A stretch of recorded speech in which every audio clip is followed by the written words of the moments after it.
Well, hello, Sheridan. Oh, this is going to be a fun crowd, I can already tell. I want to welcome you to the Sheridan Comedy Club, presented by Mountainworks Entertainment. It's comedy night at the Oasis. And what's different about our venue is we're all amateurs. We don't know what we're doing. So, and we're open to anyone who wants to try it, but we'll talk more about that later. So, big day today. Anybody watch the Kentucky Derby? Oh, okay, some, yeah. I grew up on the East Coast. My dad used to own racehorses. So we'd watch the Kentucky Derby. But today, this year's Kentucky Derby had some firsts. So the horse that won was the first to be by a female trainer in 152 years. You go there. And that horse is, I'm trying to remember, Golden Tempo. And then what was interesting, the jockey on Golden Tempo was the brother to the horse Renegade that took second place. So there's probably some fun in the family tonight there with that one. That's really cool. So some other things exciting. Anybody going to the Gem Show or the African Violet Show today here in town? No? But I know that we've got some real fans of those two programs. So we got a lot going on in the country and in Sheridan. So I'm just so glad to have everybody here. I want to thank the Ramada Inn for giving us this venue. They've been great partners. Can y'all give them a round of applause? And there's no charge for this because there's no guarantee of the talent. So, and I know that it's springtime. The spring snows are starting to melt. My husband was actually so anxious to get the lawnmower out. He was mowing snow the other day. But the other way I can tell is by the number of dog sightings you see riding around in cars. And I just love it. I think about every third car truck in this town has a dog in it. And one of my favorite ones is, I think it's a standard poodle, whatever it is, or it's a Bernese, or it's a big dog, and it stands up and out the sunroof of the car. So it's looking around, it's just so cute. Now, we have rescue dogs. We've always had rescue dogs, and we have two. And I can't believe that their personalities are so different. So, one dog just is afraid of the world. She's curious about it, but she won't even go to the bathroom in the backyard if the dogs next door are out. The other dog will just charge right at her and bark her head off. One likes to play games, the other one's like, don't bother. And, you know, with squirrels, the one is crazy about chasing squirrels, the other one's like, I can take it or leave it. But the one thing I am sure of is that they both really appreciate that they adopted us. I don't think we adopted them. They adopted us. They're liking the free room and board, the complimentary breakfasts and dinners, the exercise program around the block, and that they just really, they have someone to blame when they have a fart. So, anyway, I really am excited to introduce everybody tonight's an amateur, and we do have someone who's brand new tonight, or almost brand new, and some others who are just starting with us. But I want to introduce our first comedian. He is, he's a former underwear model, so I want to give him a brief introduction. Please help me welcome John. everybody. Wow, thank you so very much.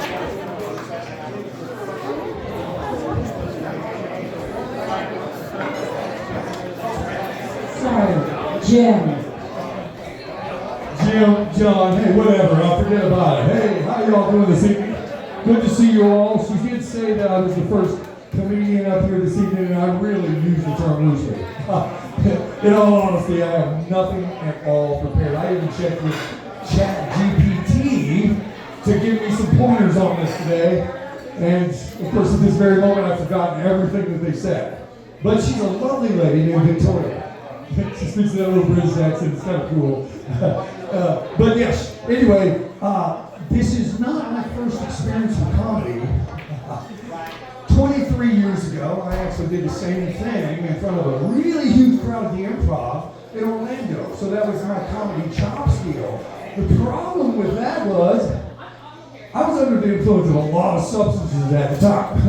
At the moment, however, it's just Monster Energy and a couple of cigarettes. And I'm sorry for anybody here, non-smokers in the room. Anyway, thank you all for having me here this evening, and I hope I can make you all laugh a little bit. And then there's this thing. Hello. I think I can do this comfortably. Are you all feeling pretty good about it? All right. Now, I know that we have a few locals in town. Anybody from out of town? Travelers in the hotel? Yay? You guys are all from here? Oh, no. Oh, no. All right. I made my born in disguise a mask. That actually fits well now, right? Nowadays you can wear a mask and nobody even thinks twice about it, even after the COVID thing. The problem is they made me wear a mask before COVID. And now since the surgery, I seem to be doing okay. How are we doing over here, all right? Good, folks. I'm so glad to see y'all this evening. Is everybody good and drunk? You might need a few stiff ones before this is over here.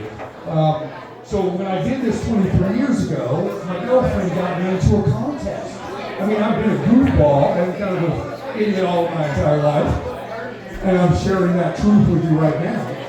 But my girlfriend gets me into this contest, and I don't even remember what I said, but apparently I won the contest. And the guy that was the headliner of the show, he goes back, all these aspiring comedians that really want to make it big. I wasn't that guy. Still not that guy. Making it big? Nah, don't need to do that. But I do love to see a few good smiles. And I see a few lovely ones around the room there. I like yours. Thank you for sharing it with me. I need all the help that I can get. Okay? Otherwise, you might have to hear me say it. I cleared quite a few. Oh, I don't know about that. Let me turn on Elvis for you. Are you lonesome tonight? Do you miss me tonight? Because that's kind of an open-ended question. I wouldn't ask any woman that. I'd be showing the doors. Yeah. No, I don't. No, I'm not lonesome, and I don't miss you at all. As can most of my girlfriends can attest. I am a fortunate man, though. I came to this town 5 years ago with nothing but a duffel bag. I kid you not. After blowing $1.5 million on really stupid stuff. And yet I'm a richer man now. I married a lovely local woman. I love her to death, head to toe. She is so beautiful and amazing. I've never been a dad. And I'm married into 10 grandchildren. And 5 grown-ups. Now none of the grown-ups like me. And can you blame them, okay? But the grandkids are just like the light of my life. They're amazing. At first I thought, you know, like organ donors. I could get a kidney out of at least one of them if I needed it. But then I started to get closer to them. I even learned their names. They escape me now. In all honesty, I am a ball of nerves up here, or as they say in Kentucky, nervous as a long-tailed cat in a room full of rocking chairs. That's not working for you, huh? No Kentuckians in the room. I mean, it was the Kentucky Derby today, right? Everybody else is out there having a big old derby party. And I've never attended. I grew up in Richmond, Kentucky, a very small town. And I'm back in another small town, the finest town in America. Everybody here who's local, yes? Is this not the finest place in America? I came to this town, and I'm a veteran. So, like, when I came here, I was still, you know. Thank you so much for that.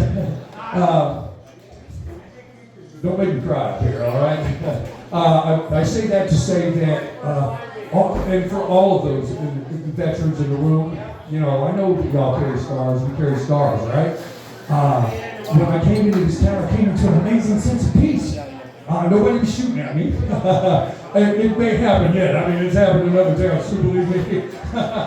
But, and the people were nice. I'm walking down the street, you know, just kind of looking around my new little town 5 years ago, and these kids are playing in their yard, and they go, "Hey, mister," and I thought I was in a twilight zone. Who does that? And people raise their children well here. Dads want to be dads. Moms want to be moms. And I so dig that, right? Now, then this scumbag rolled in, right? And now I've been shot at in drive-bys in other cities. You guys don't do that here, do you? I literally, no, I did. When I lived in East LA for a short while, right? The Barrio Homes, you know what I'm saying? And I was at the same phone booth twice and got shot at. Just for being on the street corner. I kid you not, that was when they still had phone booths. And since then, I haven't been shot at in this town, but I'm hoping that won't happen after this evening. It has been great talking to all y'all this evening. It's been therapeutic, and I feel better about myself, I guess. Anyway, folks, y'all enjoy your dinner, enjoy your evening. You've got some great lineup out ahead of you, and do have a blessed night. God bless you all.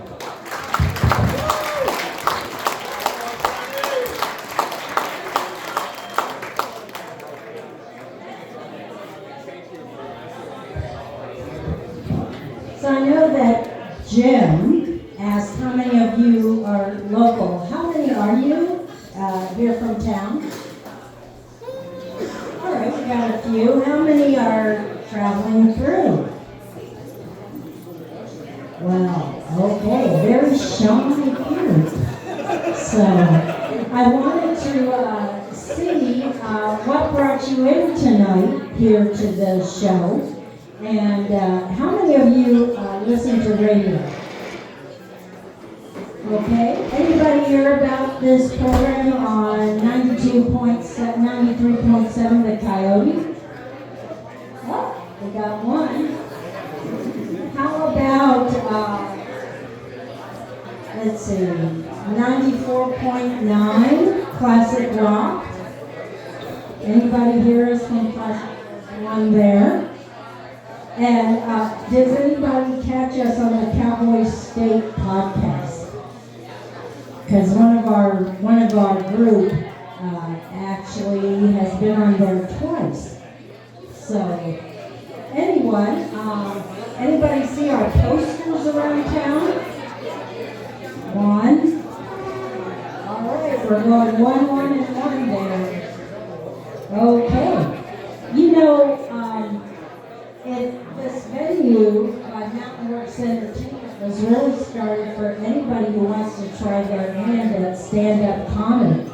And if it's 2 minutes, 3 minutes, 5 minutes, or longer.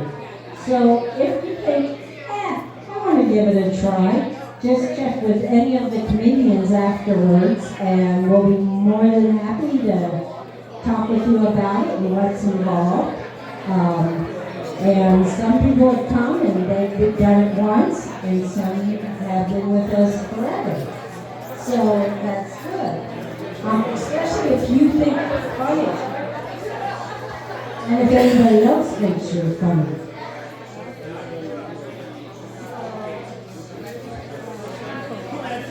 Our next comedian is somebody who's trying this for the very first time. Well, actually, he performed in a treehouse before.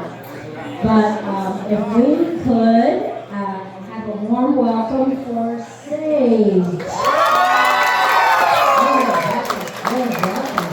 You guys are good.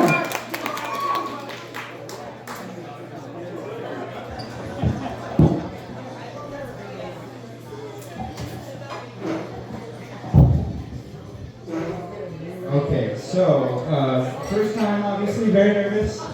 So I'm gonna do my best shot at making you guys laugh, and if you don't, whatever, you're not funny. You come try. Okay, so the first joke I have for you guys tonight is one that I saw on John Oliver does a show. If you're familiar with his show, it's kind of ripped from there, but I included it in my life in a funny way outside of the context of the show. So that's where I wrote a joke about it. So I'll give you the original joke, some ad-libbing, some not exactly how he said it, in other words, but the joke goes like this. So imagine Al Pacino ran a sugar empire instead of a cocaine empire. The famous scene with him in the room would look and sound a little different, I think. Piled on the table instead of cocaine, just a big mountain of sugar, snack cakes piled all the way to the ceiling. And the famous line would sound a little bit different too, I think. It would go a little bit something like this. Say hello to my little Debbie. Okay, so that's the joke that John Oliver did, and I ripped that off a little. I have included it in my life in a way that I have found amusing, and so I'm just going to share with you. I work at Walmart. I've worked at Walmart for a number of years. Woo! Not for me, not Walmart. Shout out for me, not Walmart. It was for a number of years anyhow, and the whole time there's been a guy working alongside me. He's a vendor. He doesn't actually work for Walmart, but he stocks Little Debbie products. So I suppose cleverly put the two together, and this man's not an unfriendly man, but he's very stoic, not very interactive. It's kind of pretty intimidating, honestly.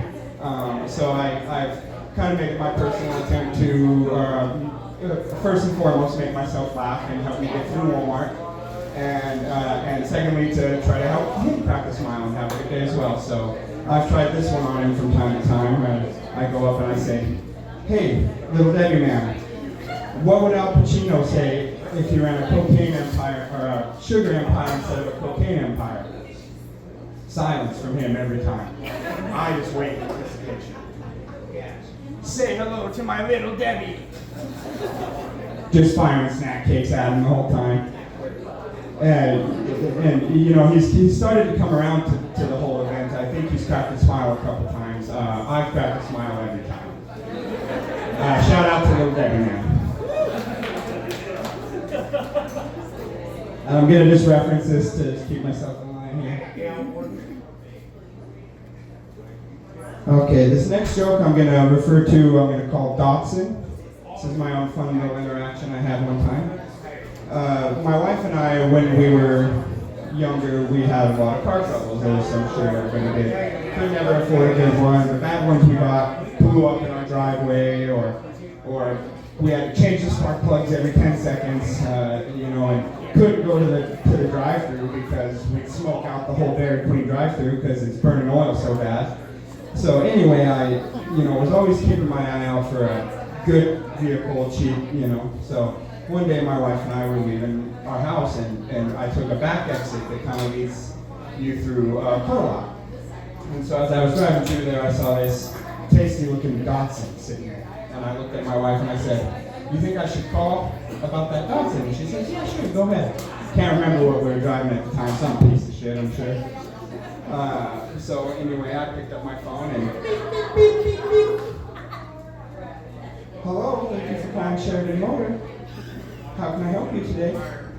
"Yeah, I was just wondering if, I was just calling to get some information on that Datsun you guys have in the back there. I was wondering if that was for sale, if you had any information on it." "I'm sorry, sir, I'm having trouble understanding you. Can you say that again?" No problem. I was just wondering if that Dachshund you guys have in the back is for sale or not. I'm so sorry, sir. I am having a terrible time understanding you. Could you please repeat yourself one more time? So finally, for the third time, I hope I was talking to the right person when I called, and so after the third time repeating myself, I was really starting to become unsure. And so for the third time, I repeated myself. Yes, I'm just calling to get some information on the Dachshund you guys have in the back there. And she takes a moment of silence and to compose her thoughts, I suppose, and she eventually responds with, "Sir, we don't sell dogs here." And I just, dogs? Apparently I was not talking to the right person. I was really nervous about that one, so thank you.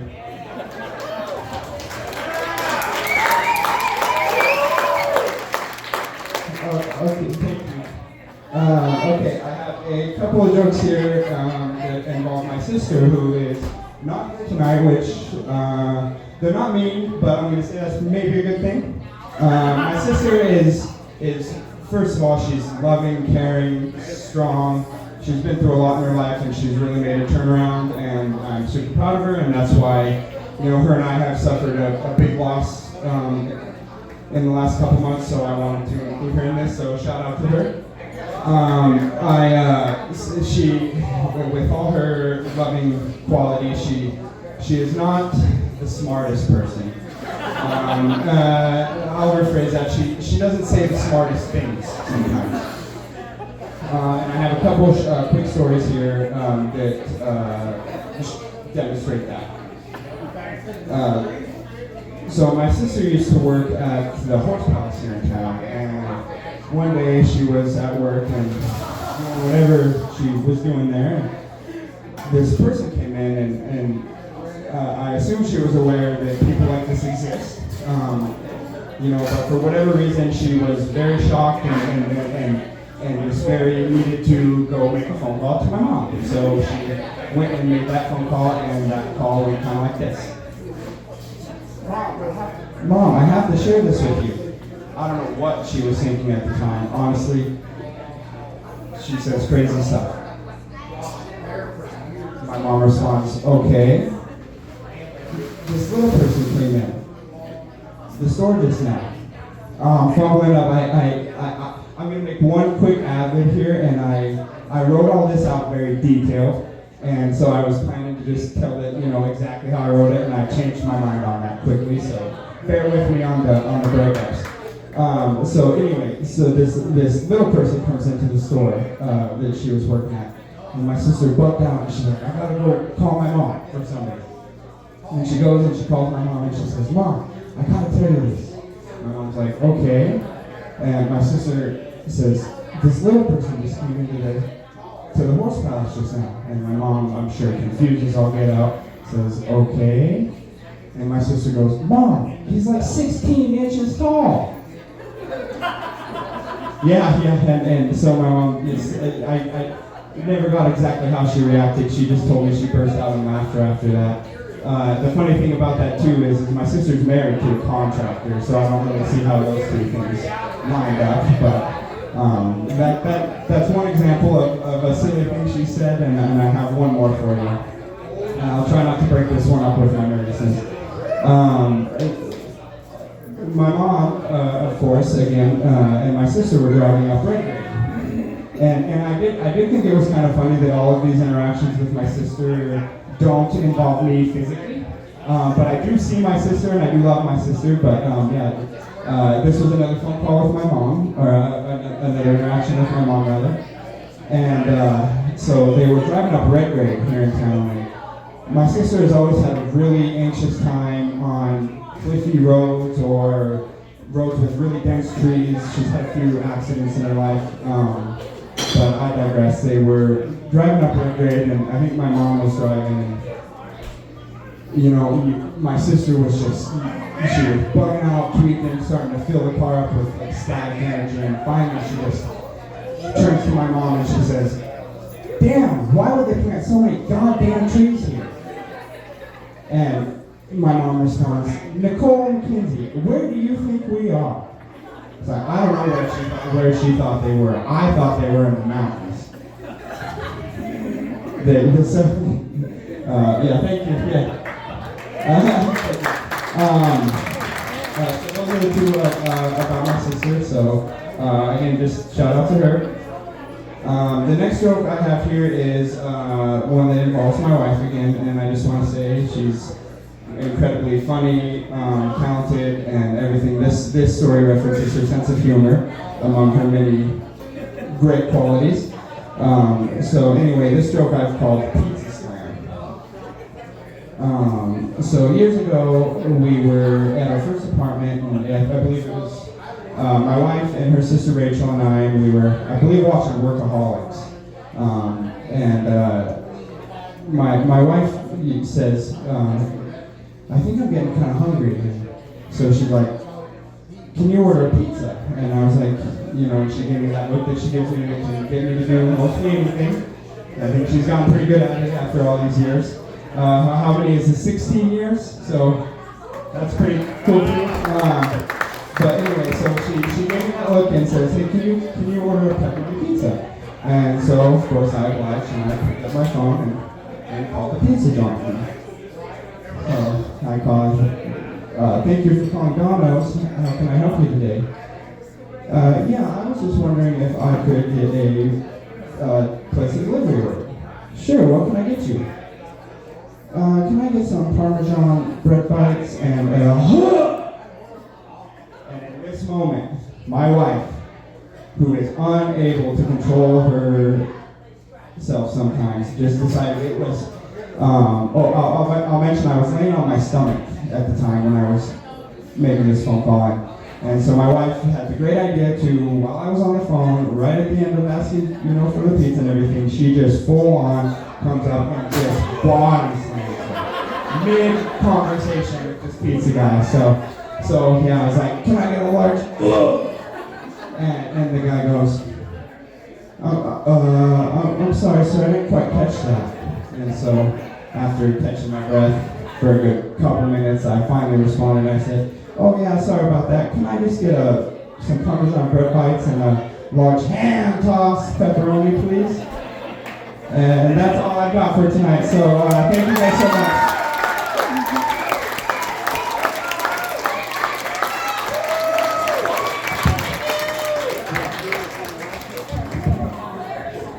Very good job for his first time. Let's give him another round of applause, please. You guys are a really great audience. Thank you so much. So, our next comedian's name really is John, and it comes all the way to us from Main Street. He's a repeat comic offender. So please help me welcome John.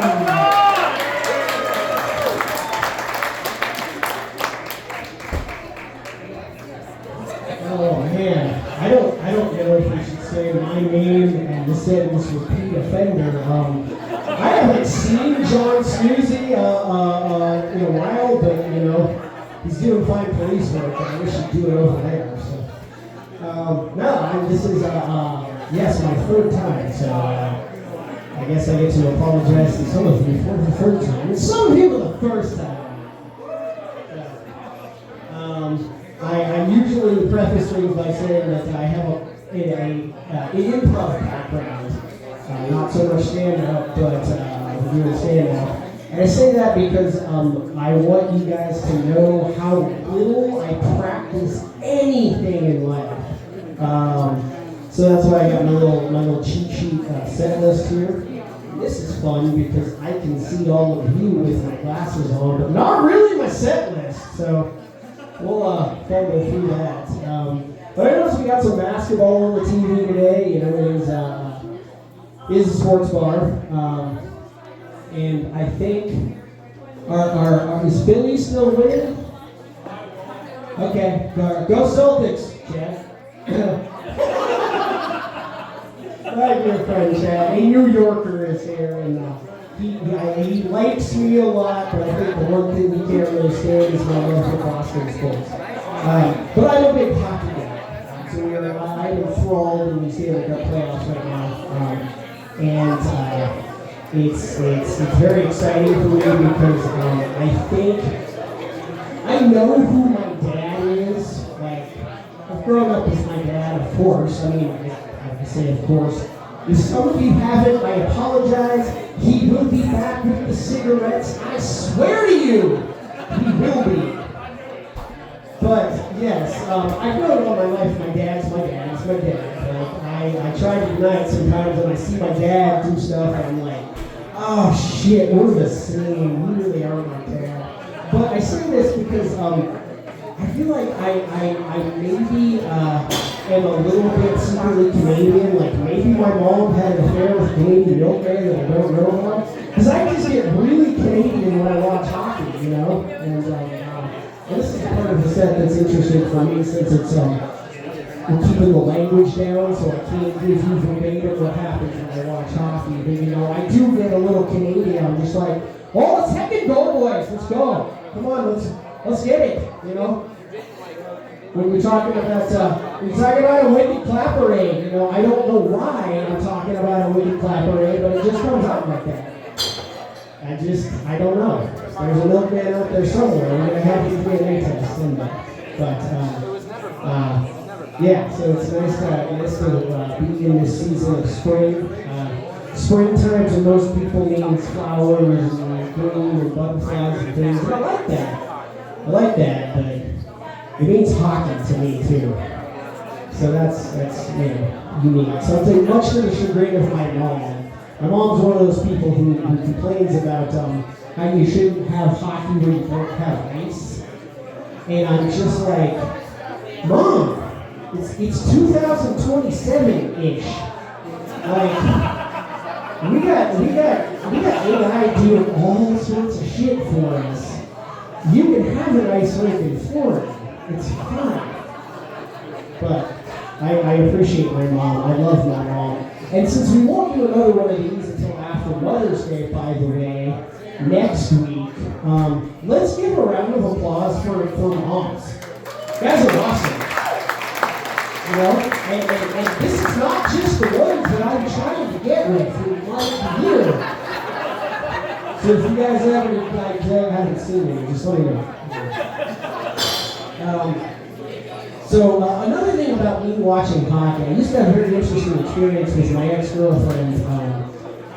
She was mostly supportive of me, but no, she was mostly a bitch. I don't know, I shouldn't say that. We have a lot of problems, that's why she's my ex. She would have a really hard time with me when I would enthusiastically watch sports while having something in my hand, much like this microphone. Because sometimes there's a good play, you want to cheer, you can't clap, you got something in your hand. And so I gave it a little laugh, there we go, it's a hell of a play. And I don't know what it was, she found that rather caveman-ish. You know, just like, I can't clap, so Joe beat on whatever part of her body, Joe support hockey. Yeah, she didn't like that. But, I mean, she bad, hockey good, she gone. What can I say? Yeah. A quick reminder to everyone to stay hydrated. You know, drink up, but stay hydrated. Where did I put my shoe? What else do we got here? So I have a rather interesting relationship with. I'm a very unique pet owner. We'll go into this by talking about that. So I'm a weird 41-year-old guy with a hamster, and this is sad news for some of you. I'm not even good at it because my hamster just died. Yeah, Jeff's dead. I know. I've got him on a thing at home and trying to revive him, but no, I've had hamsters since I was like 12. Not like a thing. I don't have him hooked up to laboratory equipment. He's on a heating pad. Because sometimes you find them and they're hibernating. Don't throw your hamsters away. That's all I'm trying to say. No, it's I've had them since I was like 12, and they don't last very long. Hamsters live a couple of years, but the last batch I've been really bad at. But fortunately, I've got a lot of critters around the neighborhood. I don't know if anybody has seen down by Wyoming Avenue, over Wyoming Avenue, there's a lot of brown rabbits, the big old brown buns, which also confuses people when you refer to them that way, because you're just like, yeah, the buns are in my yard today. People are like, do you know like somebody sprinkling dinner rolls just going through? Like, no, the buns are eaters in the family. The other thing about these rabbits, I find them delightful. I also named them all. And the same name, they're all Kevin. These are brown Kevins. Which is also a weird thing to describe to people, because I was at my shop one day and I was like, Cody, brown Kevin was in my yard the other day. And he's like, dude, that's not okay, man. I'm like, no, it's fun. Years and but yeah, this was pets of fair rabbits that got out years ago, and they bred like rabbits. And it's just delightful. So they hang out in my neighborhood, and we have all these Kevins. And what I've recently become dedicated to, since they're all Kevins, I have no idea how to tell who's who as far as gender goes. There's a dark brown, there's a light brown. But I really want to think that they're just a lovely gay rabbit couple, and that all the baby buns who are littering the neighborhood have sprang forth from the loins of this lovely gay rabbit couple. And I want to do it to the point where people start to talk like they're like, does this guy understand biology? I think he really thinks that these are being birthed by these gay rabbits. I'm like, yeah, Kevin, it's a family tree. It's really simple. So at least I have the Kevins going on. The other thing about the Kevins and such, I have named my hamsters and such throughout all these years. As I mentioned Jeff earlier, all of my hamsters have historically just had regular guy names. I've had Jeff and Steve and Bob and Doug, and it's a lot of fun because people think you have a roommate. So when you say things like, yeah, Jeff got out the other day and I found him in the cupboard with a face full of dinner roll and he chewed into a bag, and they're just like, what is the matter with your roommate? And I'm like, no, it's hamsters, it's little potato guys, with their ears and tail and everything. How about ears and tail? But I think I do this because there's something funny inherently about little creatures, people, just names, just regular dudes. There's just something funny about it. The way I personify like nature, the Kevins, all of the Jeffs and the Bobs and everything, I think the things that I find the most whimsical and silly are just funny little dudes. And I don't mean to be sexist, but it's funny little dudes specifically. Because it's I don't want to say interspecies, but across nature and humanity, I think funny little dudes are the ones getting into stuff. Like, this might shock you based on the cut of my jib, as it were, i.e. my facial hair. I look a little Amish. I also, if I'm wearing a certain shaped hat, I look like a gnome, which is very fitting because I like gnomes a lot. I have a little gnome collection at home. Might not shock you from Hipster Boy. Gnomes, funny little guys. They're all funny little guys. And granted, like, I don't know if y'all remember David the Gnome, that show for yeah.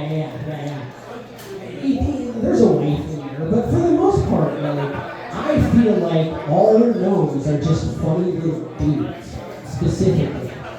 And I feel like this mirrors people, because if you think about it, it's again more innocent and whimsical version, but like, you think about humans, who's up to the most dumb shit? Guys, you ladies are far too smart to get into the stuff that we get into. And I think that extends to just funny little dudes, you know? Like, I mean, if you picture some gnomes, well, you may not be able to hear this conversation in your head, but I'm going to share it with you, fortunately. So think of like a known couple, and you know, having a little discussion, and she's like, Mrs. Moon is like, so Jeff, let me get this straight. You have mushrooms here in the garden, but you want to get with Bob and Case, and you want to go 2 forests over for some different mushrooms. Yeah, no, that's about right. No, he got his little snail cart fixed with the little wheels. The one wheel was broke for a while, but I think he got it fixed. We'll be fine. And you're gonna be back by morning, right? Oh yeah, we'll be back by morning for sure.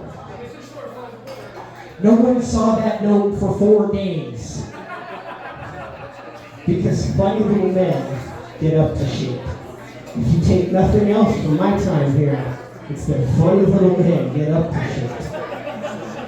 So, thank you for listening to me ramble about God knows what, and let's enjoy our upcoming performance. And that thing I said about moms, too.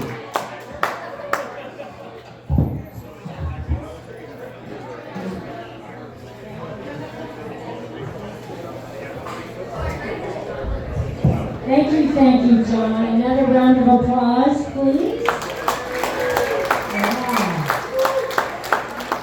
Yeah. I used to have rabbits as a pet. The first one I named Ephraim Leonard Nimoy Zimbalist Jr. The second one was named Jim. So, our next comedian, she's a cutie patootie, a really praying beauty. Help me welcome Zariana to the stage.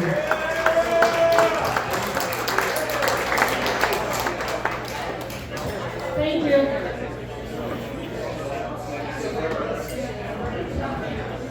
Hi guys, good to see all of you here.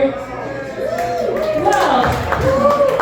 Thank you. Well, I'm going to start from a true story. Happened last summer. I have a kid, couple, and I used to send them to play in our neighborhood with their friends, and in an hour I came there and see how they sit on an apple tree. And I was like, cool, like me when I was child. Good job, guys. And I come in closer and see how they sit on apple tree and hide in sticks and eat chips. So they sit on their vitamins and eat cholesterol. And the chips they got from the cooler kid from the neighborhood. And the coolers he is because he have a chips. If kid come in for handout with bag of radishes, he will be loser. Go home, loser, go away. Ew. How I know this? My mom used to give me radishes in a bag to go when I was a kid.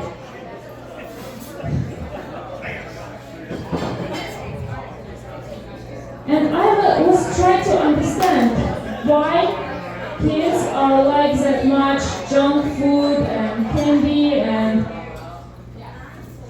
things like unhealthy food, because I want to speak about a problem. It's a big problem following me from my kid got 2 years old, I think. So parents, it seems like all world fight with me. Parents, you have such a problem, who used to have such a problem?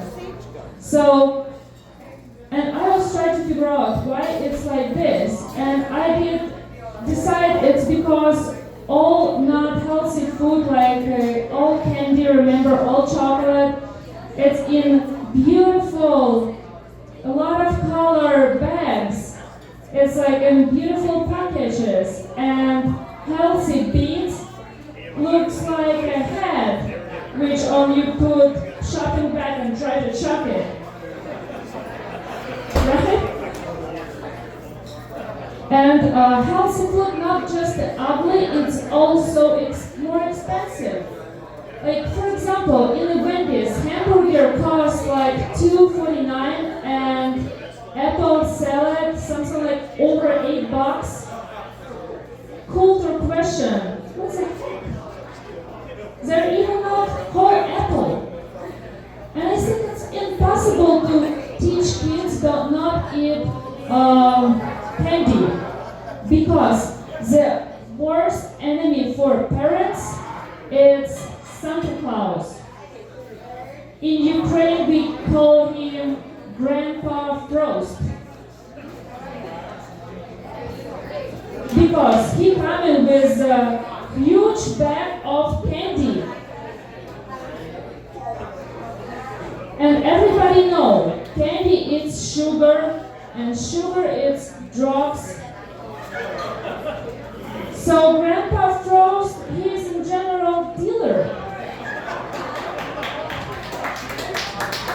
Look, everything comes together.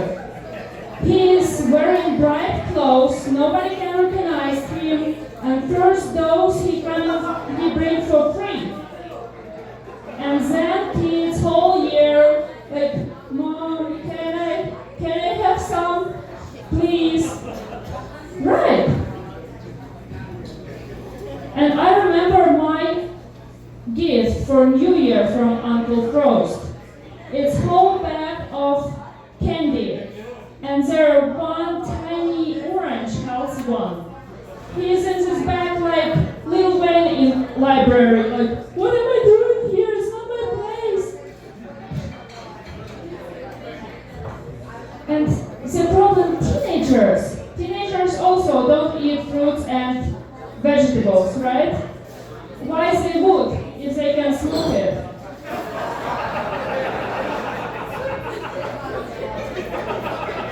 Right, you remember these waves with fruits and taste fruits, like steamed fruits and smell and taste, I don't know, government banned it and teenagers want it even more. So teenagers eat fruits and vegetables, we need to ban fruits and vegetables, and then we will see how guys in the club and in the toilet, parsley, and somebody mix parsley with dill and healthy extras, right?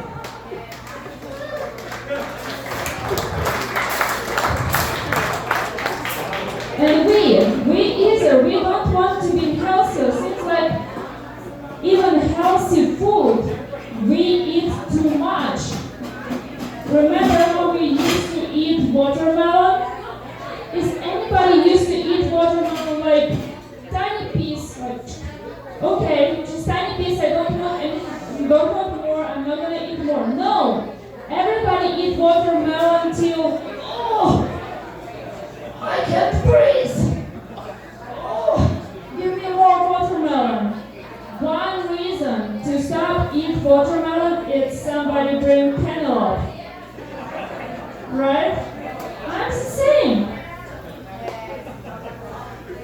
And we also lie to ourselves. We think, we go to the store, we think, okay, I will buy vegetables, I'm going to be healthy, I'm going to eat healthy food. But buy vegetables, it's not enough. You have to eat it at a time, because vegetables get bad. And junk food never. Is anybody used to have situation when, oh, then sneakers get bad? No. And with vegetables, it's happen all time.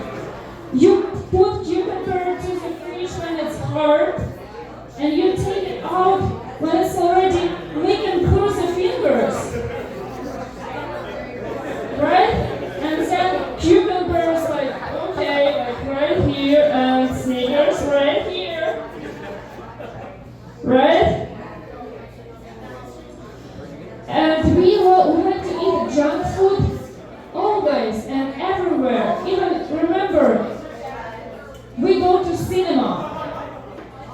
And everybody has to buy the bigger popcorn. And let's buy 2. Because you buy caramel one and I buy cheese one and we going to switch, right?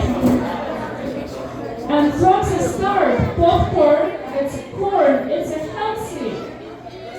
Popcorn is a healthy thing, and what we do to this? We put on oil and blow it up.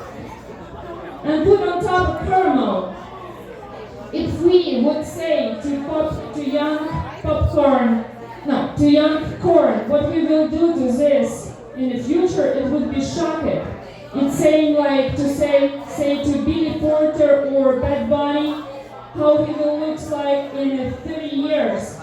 That he will be exploded and sweet. And I think junk food also go to the places where it's even not supposed to be. I used to go to the gastroenterology office, and then right in the front door, chips and soda machine. It's so doctor can open door and say like, here, because of this shit, everything happened to you right here. So guys, what I want to say, junk food and fast food make people fat. Think about it. It's a big problem, not mine. I go to get double cheeseburger. I'm hungry. Have fun. Next day, opinion.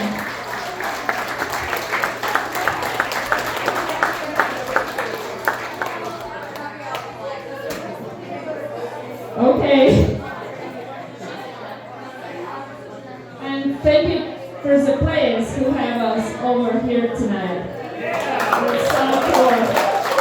Good friends and good people. So happy to see you all here. You're so cool. Thank you so much, Ariana. Another round of applause, please. You guys are so good, really good. So, I know being an adult, I love eating cookies, candy, and coffee for breakfast. So now I can blame it on Grandpa Pulse.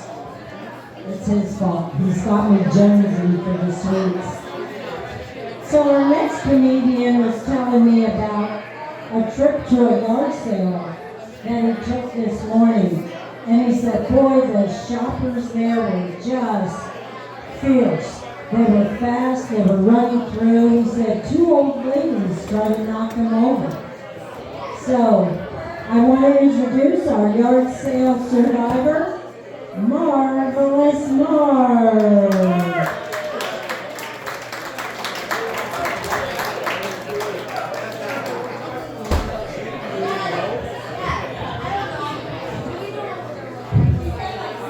Well, thank you, Big Lou. I appreciate it.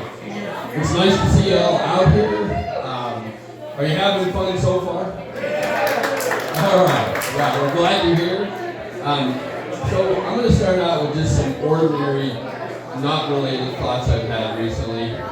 And one was, my wife was in the kitchen, and she's like, I just want some peace and quiet in here. So I went in and turned off the smoke alarm. Okay. And you know what you call a white gorilla? Honky Kong. Alright. And well, let's see what else there is in that place. I think that I basically want to tell you a couple other things. I kind of lost those 2 thoughts.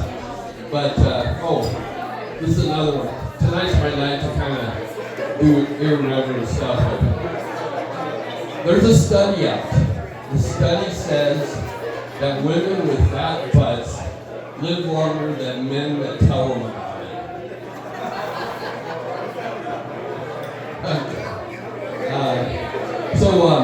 my son lives in Minneapolis, so he's been in a lot of this weird stuff that's going on there. But I went to visit him, and we stayed at a 5-star Doubletree Hilton. And it was weird. I was out on the smoking bench, and this guy, kind of probably like in his 40s, early 40s, he came by me walking out to the parking lot, and he kept going like this. I was looking who did he look at, and he was looking right at me, and it was creepy as hell. So later, I'm walking through the lobby, and I think I see him coming towards me, and I hear him say something like, "You're so hot." I'm like, what? Oh my gosh. So I know I didn't hear what he said, or I heard it wrong, but later that night I was talking to the security guard there, and I said, "Do you ever have a problem with people men getting solicited here?" And he said, "Well, sometimes, but you ought to feel honored. You should feel honored." Okay, right. So I went out to the parking lot. There he was again. I don't know how he knew when I was out there. I think that security guard was in on it. I get the tape. So basically, I walked by and he goes, hey, where are you going? My room's back there." Oh my gosh, where's my wife? I want to get the heck out of here. But anyways, what I figured out was that these guys hit on old, fat, insecure men, and that's why they picked me out of the crowd for that. All right, well, if any of you are looking for new jobs, they're going to have something called sexual orientation. They're going to have sexual orientation. And I missed that section. So I just had to make up what I thought they were telling me, or us. And so they said, I figured out it was, say, bisexual, meant, you're on both sides of the fence. And then trisexual means, well, just do the math. And then transsexual is people that like to have sex in a trans am. And then there's pansexual, and that is people that like to have sex in the kitchen. And finally, there's the one about the kids in the sandbox, but I don't know really what that's all about. So, who knows what the #1 epidemic in the United States is right now? What was that? Okay, well, if you guessed making good choices, that is not the answer. So anyways, yeah. So what kind of things happen? It's snoring. Snoring is the #1 epidemic in our country today. It can take a cuddle, a hug, and turn it into a push, a shove, an elbow. Yeah, it's a terrible thing. It starts out as a quiet, babbling brook, and then it starts to grow and get louder, and at that point, he who has ears should not listen, but run. But if they, anyways, once the building is shaking, the dogs are barking, it's time to awaken the perp. And so when you awaken him, he says, I wasn't snoring, was I? Okay, right. But you know what's the worst part of this? Is that women are now getting into the act. And what do you say to that special gal when she says, do I snore? What do you say? You say, well, maybe a sleep but there are things that you can do about this. You can get separate bedrooms. You can get, basically have split shifts or take different work shifts. Or wear headphones. Or you could basically get the cone of silence, put it on there. But,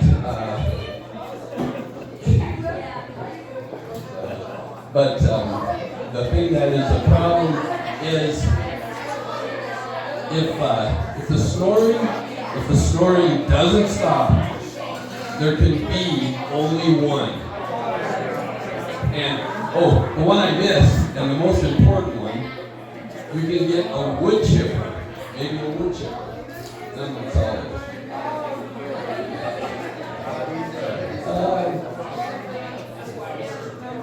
Well, I think that I'll try this a little bit. It's called, what is the quintessential question in Wyoming?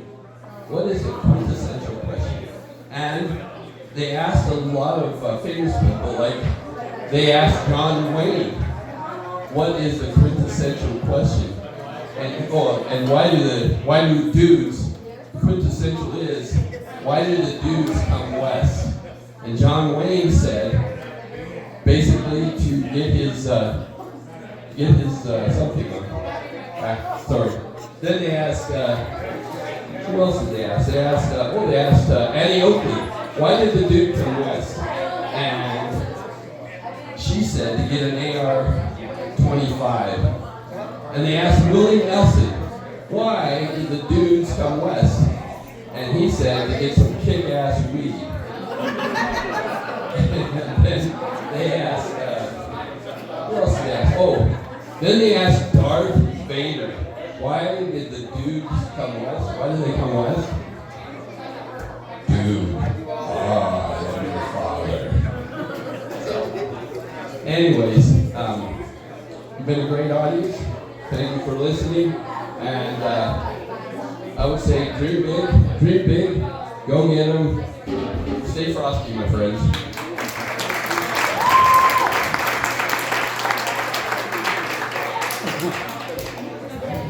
Thank you, Marvelous Marv. Not quite sure what the word quintessential means, but okay. So,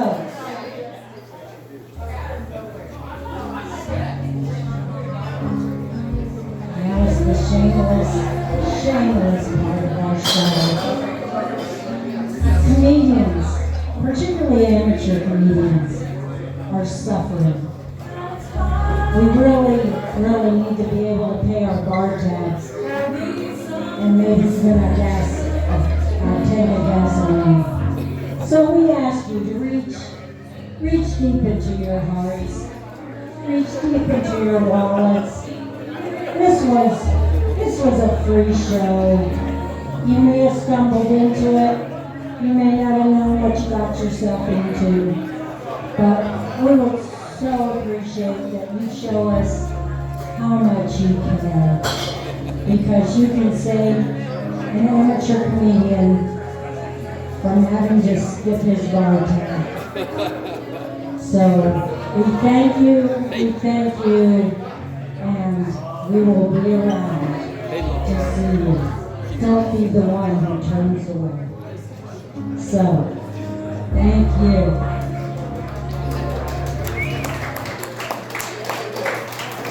Our last comedian is back by popular demand. He's our up-and-coming porn star. Let's have welcomes for Dan Richard.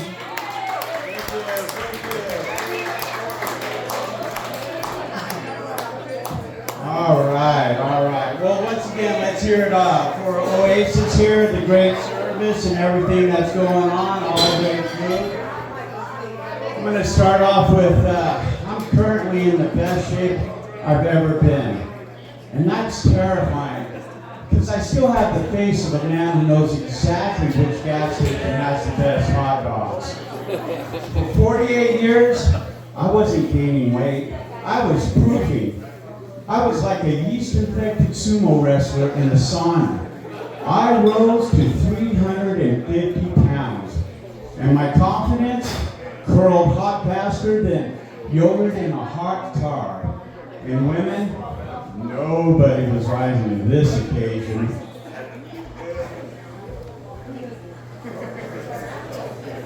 But every morning, Tony the Tiger bursts through my TV. And let's be real, Tony's not a mascot. He's a sugar cartel kingpin. He's got that energy of, I just snorted a kilo of 100% pure cane sugar energy going on. And he'd grab me by the collar with that sour milk breath and whisper, listen, ho, one more taste of the sweet stuff, man. Come on, do it for the Tiger. And I'd say, Tony, you striped son of a bitch, I ain't your hoe. But I was. I was a 350-pound serial concubine, turning tricks for a cartoon cat. But that's all right, because I ended up getting a gastric bypass, and I dropped down to 200 pounds. I felt like a Greek god. But here's the kicker. 40% of the people who have a gastric bypass gain the weight back. And I'm an overachiever. And the weight came back like a vengeful bowl of chili. Who knows I'm too cheap to buy an antacid. I gotta look at notes here, guys, sorry. So now I'm eating clean. My fiber intake is so high now that crapping is like birthing a pine cone. I'm in there, I'm sweating, I'm bargaining with a god that I only talk to when my colon's 100% at capacity. You know what? I'm thinking about doing gay porn just to loosen things up a little bit.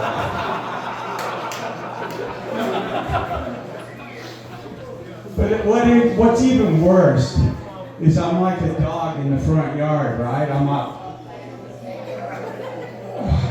And if I'm going to do this much straightening, I think I need a 1090, because this shit is a lot of work. So I'm back to the gym now. I'm hitting the gym like it owes me rent money. Now I don't have abs you can grate cheese on, but I do have abs you could maybe rub soft room temperature butter on. There's a visual for all of you out there. In my sex life, well, I have the sexual charisma of a wet floor sign. I'm not inviting, I'm more of a warning that things are going to get messy.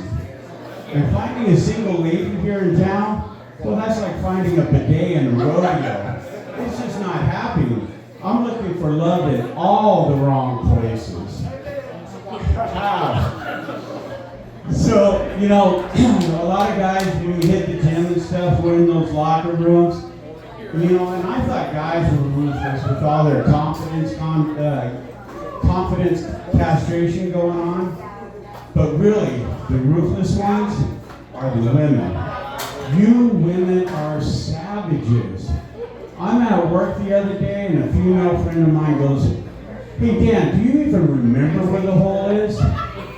And I froze. I'm like, listen, the car still purrs, but it hasn't been out of the garage in about 10 years since my divorce. And hell, at this point, I probably need a search and rescue dog, a local guy, just to find the zip code. And even then, I'm at the wrong house, probably knocking on the back door.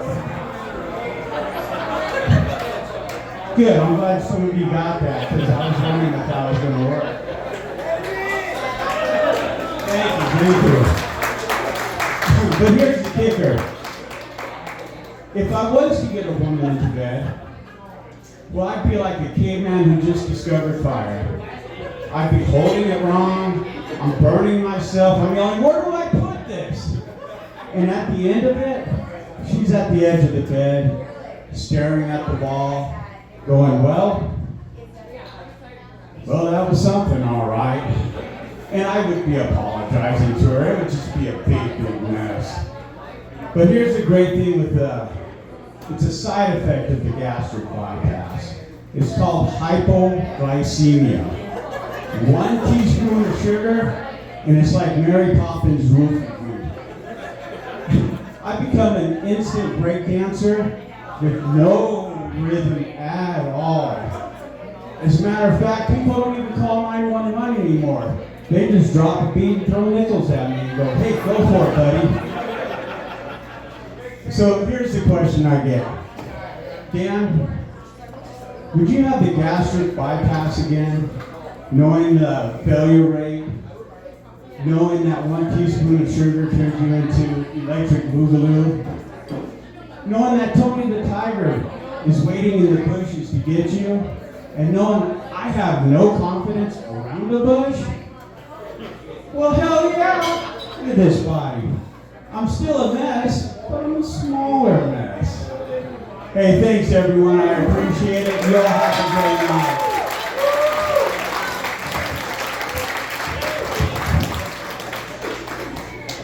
Hey, can we get all our comics back up here, please?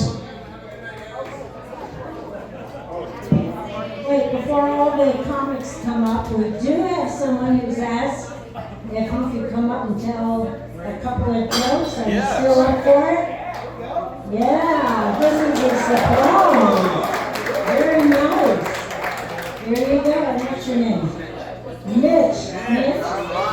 Mitch, not Michelle, damn it, Mitch.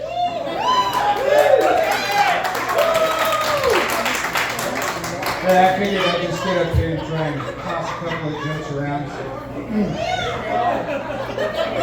So, when I was a little kid, my mom taught me how to dance.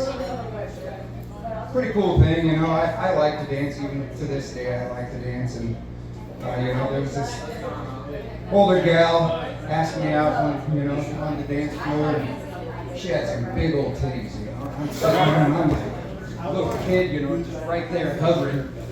I'm like just goggle-eyeing over him, and she asked me my name, and I said Emerson, and she said, Emerson, I thought your mom said Mitch, and I said, Emerson big titties.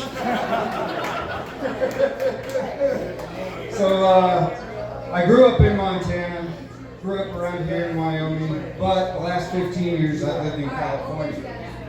Sorry, I'm from the red part of the state, out there, so. But out there they grow a lot of agriculture, almonds, walnuts, strawberries, cherries, shit like that. Yeah, I said almonds. A lot of people don't know what an almond is. So in order to harvest an almond, it's on a tree, and to get it off of that tree, they got these shakers. The shaker comes around the tree trunk, grabs it, shakes the shit out of it for a minute, things fall to the ground. Get the L knocked out of him. So my brother, I told him that, he was like, well, what about walnuts? I said, no, that's just fucking stupid. So then, I was a taxidermist for 13 years also. And I don't know if y'all know what taxidermists do, but, we stuff dead animals. Well, I was in Arkansas one time for a taxidermy show, and I had a good buddy from Massachusetts, and we're in the bar, and the bartender looks at me, and he's like, so what do you guys do? And he says, I'm a taxidermist. And he says, oh, really? Like, does that mean you drive people around? He says, no, I mount things. The bartender yells at all his buddies, oh, he's one of us! That's mine. Stay here. Whoops. And if I can have all the comedians. Thank you. All the comedians come up on stage, and including our porn star. His stage name is Crowd Pleaser.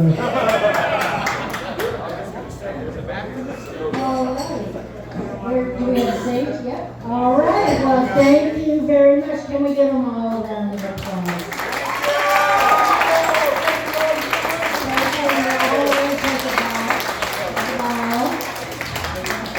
And we do appreciate you. You've been a great, great group. Really fun to work with. And thank you. Have a great weekend and a great week. Thank you. Back on June 6th. We'll be back here on June 6th. So if you're in town and if 3 fits into your Yes.